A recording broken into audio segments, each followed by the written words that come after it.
2024 లేదా 25లో డిగ్రీ లేదా బీటెక్ చదివారా? సాఫ్ట్‌వేర్ జాబ్ కోసం ఎదురు చూస్తున్నారా? అయితే కోడ్ జ్ఞాన్ 100 డేస్ కోర్సులో చేరండి, జాబ్ సాధించండి. నమస్తే, నేను మిస్సరి. రైట్ నో మనతో పాటు హైకోర్టు అడ్వకేట్ అలగరి రవీంద్రనాథ్ గారు ఉన్నారు. రీసెంట్ గానే Orissa high court child custody visiting hours కింద ఒక కీలకమైన తీర్పునైతే ఇవ్వడం జరిగింది. ఇంతకీ ఆ కేసు ఏంటి, ఆ కేసుకి సంబంధించిన పూర్తి వివరాలు ఏంటో వారిని అడిగి తెలుసుకుందాం. నమస్కారం సార్. నమస్తే అండి సిరి గారు.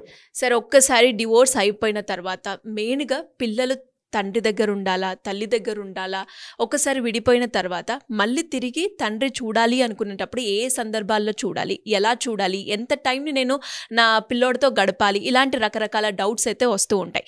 దీనికి సంబంధించి ఒరిస్సా హైకోర్టు అయితే తండ్రి ఎన్నిసార్లు చూడాలి, ఎప్పుడు చూడాలి, దానికి సంబంధించి కొన్ని కీలక వ్యాఖ్యలు అయితే చేయడం జరిగింది ఒక కేసులో. ఇంతకీ ఆ కేసు ఏంటి, ఆ కేసుకి సంబంధించిన అప్డేట్స్ ఏంటి? వెరీ ఇంట్రెస్టింగ్ సిరి. యాక్చువల్గా మనకు ఒక జడ్జిమెంట్ వచ్చింది హైకోర్టు నుంచి. మనకు ఒరిస్సా హైకోర్టు భువనేశ్వర్ నుంచి ఒక కీలకమైన జడ్జిమెంట్ వచ్చింది చైల్డ్ కస్టడీకి సంబంధించి.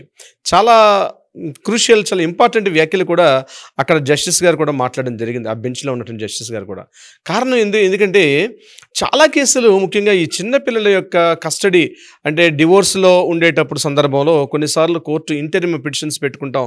అప్పుడు పిల్లలు ఎక్కడ ఉండాలి, ఎవరి దగ్గర ఉండాలి, తల్లి దగ్గర ఉండాలా, తండ్రి దగ్గర ఉండాలా, ఈ విషయం మీద ఫ్యామిలీ కోర్ట్స్లో కూడా పెద్ద టాపిక్ అవుతుంది. అది కేసు టు కేసు మారిపోతూ ఉంటుంది.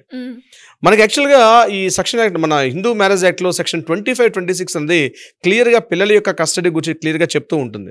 అయితే చట్టం వేరు, జడ్జిమెంట్స్ వేరు. జడ్జిమెంట్స్ మారిపోతూ ఉంటాయి, చట్టం మాత్రం అదేవిధంగా ఉంటుంది. అయితే కీలకమైన ఒక కేసుకు సంబంధించి ఒక కీలకమైన వ్యాఖ్యలు కూడా మన రన్నింగ్లో ఉన్నటువంటి కేసులకు మనం అన్వయించుకోవచ్చు. ఇప్పుడు చాలామంది తెలుసుకోవాల్సింది ఏంటంటే జడ్జిమెంట్ ఒకటి ఉంటుంది, యాక్ట్ ఒకటి ఉంటుంది. అంటే యాక్ట్ని బేస్ చేసుకునే జడ్జిమెంట్స్ ఉంటాయి. కానీ మనకు ఉన్నటువంటి కేసుల్ని కోర్టులో మనం ఆర్గ్యుమెంట్స్ చేసేటప్పుడు లేదా కోర్టు ముందర మనం వినతి పత్రం పెట్టుకునేటప్పుడు ఈ యొక్క జడ్జిమెంట్స్ని కూడా మనం దగ్గర పెట్టి ఇలా ఉంది కాబట్టి మా కేసుకు అన్వయించమని చెప్పే అవకాశం ఉంటుంది. అందులో బాధ్యతగా మనం ఏంటంటే చాలా జడ్జిమెంట్స్ మనం చెప్తున్నాం. మీరు నేను కలిసి చాలా వీడియోస్ చేసాం. అందులో జడ్జిమెంట్స్ అన్నవి మనకు సామాజిక బాధ్యతగా అవేర్నెస్ ఇస్తున్నాం. అంటే మీ అడ్వకేట్స్ కూడా ఉపయోగపడే విధంగా ఉంటాయి ఈ వీడియోస్. మీరు చూసి వీళ్ళంతమందికి షేర్ చేయండి. అంటే ఎందుకు అడ్వాంటేజ్ ఉంటాయంటే మీ కేసులకు సంబంధించి మీరు వెళ్ళేటప్పుడు ఇది కూడా ఈ జడ్జిమెంట్ ఇలా పలానా కేసు ఇచ్చిందని చెప్పినప్పుడు మీకు ఆ కేసుకు సంబంధించి కూడా మీకు న్యాయం జరిగే అవకాశం ఉంటుంది. సో ఇక మన ఈ టాపిక్లకు వచ్చినట్లయితే చైల్డ్ కస్టడీ విషయంలో ఈ కేసులో ఏం జరిగిందంటే ఫ్యామిలీ కోర్టులో కేసు నలుగుతూ ఉంది. ఆ కేసులో తీర్పు వచ్చింది. అక్కడ ఫాదర్స్ అంటే పుట్టినప్పటి నుంచి కూడా ఆ ఇద్దరు పిల్లలు కూడా తల్లి దగ్గరే పెరుగుతూ ఉన్నారు. సో తల్లే పూర్తిగా బాధ్యత అంతా తీసుకుంది. ఈవెన్ దో వాళ్ళకి మెయింటెనెన్స్ కానీ డబ్బులు కానీ ఎక్కడ కూడా హస్బెండ్ ఇవ్వలేదు. అయితే ఇక్కడ చైల్డ్ కస్టడీ విజిటింగ్ అవర్స్ ఇవ్వమని చెప్పి హస్బెండ్ కోర్టుకు వెళ్ళినప్పుడు అతనికి కన్ఫర్మేషన్ చేస్తూ కూడా కొన్ని గంటల పాటు అంటే సాటర్డే కానీ సండే కానీ చూసుకోవచ్చు అని చెప్పి విజిటింగ్ అవర్స్ అనేది ఫ్యామిలీ కోర్టు తీర్పు ఇవ్వడం జరిగింది. అంటే తండ్రికి కూడా విజిటింగ్ అవర్స్ పిల్లలకు ఉంటుందని చెప్పి, తండ్రి బాధ్యత ఉంటుందని చెప్పి ఆ ఫ్యామిలీ కోర్టు ఇస్తే ఆమె ఏం చేస్తారంటే ఆ మహిళ ఫ్యామిలీ కోర్టు ఇచ్చిన జడ్జిమెంట్ కాపీని ఆవిడ అక్కడ ఛాలెంజ్ చేస్తూ హైకోర్టులో ఒక రిట్ పిటిషన్ వేశారు. ఆ రిట్ పిటిషన్ ఏంటంటే అసలు ఆ తండ్రి పుట్టిన వారం రోజుల తర్వాత నుంచి తండ్రి అసలు చూడలేదు, మా పిల్లలకి తండ్రి ఎవరో కూడా తెలియదు, వాళ్ళ యొక్క పూర్తి బాధ్యత నేనే చూసుకున్నాను, వాళ్ళకి కావాల్సిన మెయింటెనెన్స్ కానీ డబ్బులు కానీ ఏది కూడా ఆయన చూడలేదు, నేను ఒక తల్లిగా నా బాధ్యతగా నేను చేసుకున్నాను కాబట్టి తండ్రిని ఇక్కడ చూసే హక్కు లేదు. అతను అడిగినటువంటి పిటిషన్కి వ్యతిరేకంగా తీర్పు ఇవ్వమని చెప్పి కోర్టుకి ఆవిడ ప్రేయర్ చేసుకున్నప్పుడు కోర్టు నుంచి ఒక ఆర్డర్ వచ్చింది. ఆ హైకోర్టు ఏమని తీర్పిచ్చారంటే అది యాక్చువల్గా మానవ సంబంధాలని ఆర్థిక సంబంధాలు కాదు, ప్రతి ఒక్కటి కూడా డబ్బుతో ముడిపెట్టడం సరైనది కాదు. తండ్రి ఏది ఇతరతర కారణాల దృష్ట్యా బహుశా చూడలేకపోయినొచ్చాము, కానీ డబ్బులు ఇవ్వలేదు అన్నటువంటి ఏకైక కారణంతో పిల్లల్ని తండ్రికి దూరంగా ఉంచడం సరైనది కాదు. ఎందుకంటే తండ్రి అనేది చాలా సందర్భాలు అవసరం. పిల్లలకు కూడా ఒక వ్యక్తిగతంగా కూడా ఒక టైంలో ఒక పేరెంట్ కావాలి, ఫాదర్ ఉండాలని కోరుకున్నటువంటి హక్కు వాళ్ళకు ఉంటుంది. సో వాళ్ళ హక్కుని కాల రాసేసి డబ్బులు ఇవ్వలేదు, సరిగ్గా చూసుకోవట్లేదు, వాళ్ళ మెయింటెనెన్స్ ఇవ్వలేదు అనే కారణంతో పిల్లల్ని తండ్రికి దూరంగా చేయడం అనేది సరికాదు అని చెప్పి ఇక్కడ ఒరిస్సా హైకోర్టు ఒక కీలకమైనటువంటి తీర్పు ఇవ్వడం జరిగింది.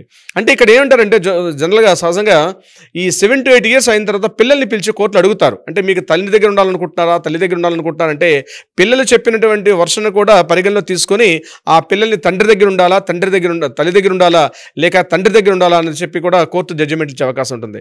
ఇక్కడ ఈ కేసు కూడా బహుశా ఆ ఏజ్ పిల్లలు అయి ఉంటే మాత్రం తప్పనిసరిగా కోర్టు వాళ్ళ యొక్క ఒపీనియన్ కూడా తీసుకుంటుంది. కానీ వాళ్ళ మైనర్స్ అని చెప్పి ఇక్కడ కంప్లీట్గా డెసిషన్ వన్ సైడ్ మాట్లాడి తల్లికి సపోర్ట్గా ఇవ్వడం అనేది కుదరదు.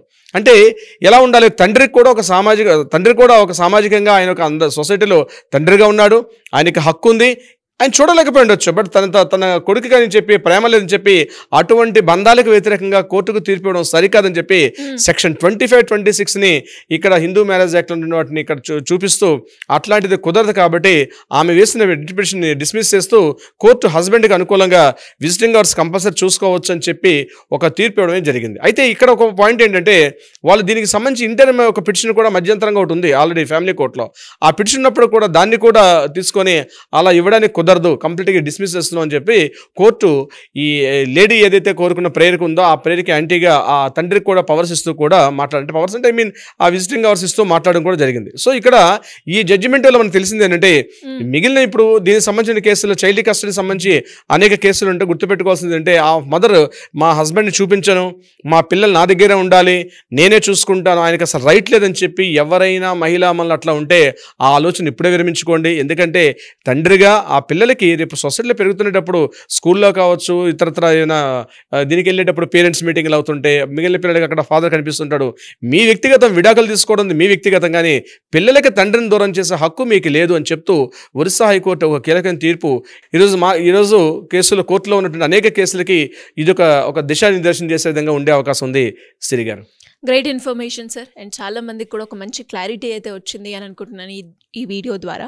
మళ్ళీ ఇంకా ఎవరికైనా కూడా డివోర్స్కి సంబంధించింది లేదు అంటే ప్రాపర్టీ రిలేటెడ్గా లీగల్ పరంగా ముందుకెళ్ళాలి అనుకునే వాళ్ళు ఎవరైనా కూడా మిమ్మల్ని అప్రోచ్ అవ్వాలి అంటే ఎలా ఉంటుంది? హక్కులు తెలుసుకోవడం మీ బాధ్యత, చట్టంలో ఉన్నటువంటి ఆ యొక్క రైట్స్ తెలుసుకోవడం మీ యొక్క హక్కు, మీ యొక్క బాధ్యత అది కూడా. So Ravindranath high court advocate Telangana మీకు ఎప్పుడు అందుబాటులో ఉంటారు. కింద స్క్రోల్ అవుతుంది, మనని కాంటాక్ట్ చేయండి. మీకు న్యాయపరంగా ఎటువంటి సలహాలు కావాలనుకున్నా సంప్రదింపులు కావాలనుకున్నా కింద స్క్రోల్ అవుతుంది, మనని కాంటాక్ట్ చేయండి. డెఫినెట్గా లీగల్ టీమ్ అప్రోచ్ అవుతారు. But appointment is very very most important. మీకు అనుక్షణం ఒకవేళ మీరు బిజీగా ఉంటే కింద వాట్సాప్ నెంబర్కి మెసేజ్ చేయండి. మా లీగల్ టీం మీకు అప్రోచ్ మీకు అందుబాటులో ఆ డీటెయిల్స్ ఇచ్చే ప్రయత్నం చేస్తారు. అదీ కాకుండా కోర్టులో ఏదైనా వివాదాలు ఉంటే కూడా వాటి కూడా పరిష్కారం తీసుకునే ప్రయత్నం చేస్తారు. సిరి గారు, thank you sir. Thank you so much. Thank you so much అండి. సో చూసారు కదా, మళ్ళీ ఈ వీడియోలో మీకు ఎలాంటి డౌట్స్ ఉన్నా కూడా మీరు ఏ వీడియో లీగల్ పరంగా మేము ఈ వీడియో చూడాలి అనుకుంటున్నాం అనుకునే వాళ్ళు ఎవరైనా కూడా లీగల్కి సంబంధించి ఇప్పటివరకు మేము ఎన్నో అవేర్నెస్ వీడియోస్ అయితే చేయడం జరిగింది. మీకు ఎలాంటి డౌట్స్ ఉన్నా కూడా కింద కమెంట్ చేస్తే వాటికి సంబంధించి ఖచ్చితంగా నెక్స్ట్ వీడియోలో దాని గురించి మాట్లాడే ప్రయత్నం మేము చేస్తాం. అండ్ అలాగే ఇంకా ఎవరికైనా కూడా లీగల్ పరంగా ఎలాంటి డౌట్స్ ఉన్నా కూడా సింపుల్గా మీరు కనుక కింద స్క్రోల్ అవుతున్న నెంబర్ని సంప్రదిస్తే ఖచ్చితంగా మీకైతే సొల్యూషన్ ఇవ్వడానికి అలగిరి రవీంద్రనాథ్ గారి టీం రెడీగా ఉంటుంది. అండ్ మీరు ఎక్స్పెక్ట్ చేసిన సొల్యూషన్ వారు అందించడం జరుగుతుంది. Thank you.